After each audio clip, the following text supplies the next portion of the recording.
దేవునితో పెట్టుకున్నారు. నాతోనే కాదు, దేవునితో పెట్టుకోవడం మంచిది కాదు. ఇది ప్రతి ఒక్కరు కూడా మక్కాకు పోవాలని ముస్లిమ్స్ అనుకుంటారు, దారుసలాముకు పోవాలని, జెరూసలాముకు పోవాలని క్రిస్టియన్స్ అనుకుంటారు. అదే సమయంలో తిరుపతికి వచ్చి దర్శనం చేసుకోవాలని హిందువులు కోరుకుంటారు. ఒక్కసారి కాదు, ఎన్నిసార్లు వీలైతే అన్నిసార్లు వస్తే అంత మోక్షం వస్తుందని, అదే మరి వాళ్ళ జీవితానికి విముక్తి వస్తుందని కోరుకుంటారు. అలాంటి పవిత్రమైన వెంకటేశ్వర స్వామితో పెట్టుకోవడం మంచిది కాదు. నేను ఎప్పుడూ నమ్ముతాను, కలియుగ దేవుడు వెంకటేశ్వర స్వామి, ప్రజల్ని కాపాడేది వెంకటేశ్వర స్వామి. మనకి ఏ సమస్యలున్నా మనం ఆయన్ని మొక్కొని ఆయన మీద భారం వేసి పనిచేస్తాం. అది మన యొక్క సంస్కృతి సాంప్రదాయాల్లో ఒక భాగం. మనందరికి కూడా ఆ పవిత్రమైన దేవుడి మీద నమ్మకం. ఇప్పుడు జరిగింది నమ్మకం విశ్వాసం పైన దాడి, వెంకటేశ్వర స్వామి పైన దాడి. అది మంచిది కాదు.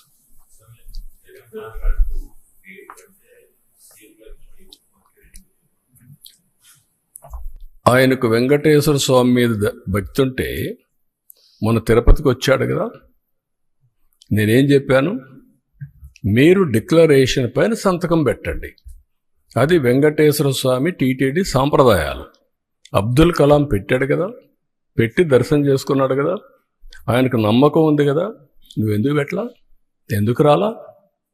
Can you answer this? అంటే నువ్వు ఒక మతస్థుడు కావచ్చు, తప్పులేదు. వెంకటేశ్వర స్వామి దగ్గరికి రావడానికి ఎవరైనా సరే అన్య మతస్థులు నమ్మకం ఉందని సంతకం పెట్టాలి, డిక్లరేషన్ ఇవ్వాలి. నేను దర్శనం చేసుకోవచ్చు. ఎందుకు రాలేదు? అంటే ఇప్పటి వరకు నువ్వు చేసిందంతా ఇవే కదా. వెంకటేశ్వర స్వామి నాకు ప్రాణభిక్ష పెడితే నాకు నమ్మకం లేదు, నువ్వు మాట్లాడతావా?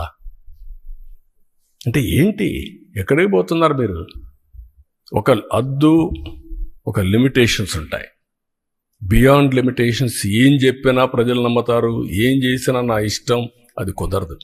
ఆ విషయం వీళ్ళు గుర్తుపెట్టుకోవాలి. అంటే దేవుని పవిత్రత కూడా కాపాడలేని అసమర్థులం కాదు మేము. నేను I'm very clear in this. నీ ఇష్ట ప్రకారం మీరు దాడి చేస్తే ఇక్కడ కూర్చొని ఓకే పర్వాలేదు, లేదంటే భయపడి పారిపోయేదానికి సిద్ధంగా లేదు. ఆ మాట చెప్తాను.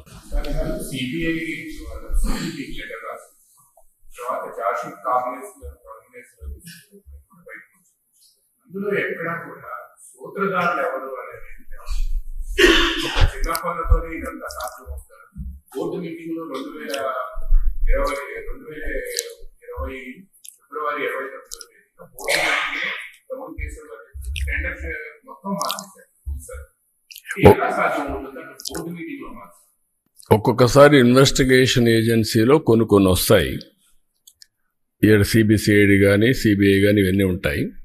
అదే సమయంలో పార్టీలు are free to file in the courts. కాబట్టి అవన్నీ చేసి దోషుల్ని కాపాడడం, దోషుల్ని పనిష్ చేయడం బాధ్యతగా తీసుకుంటాం.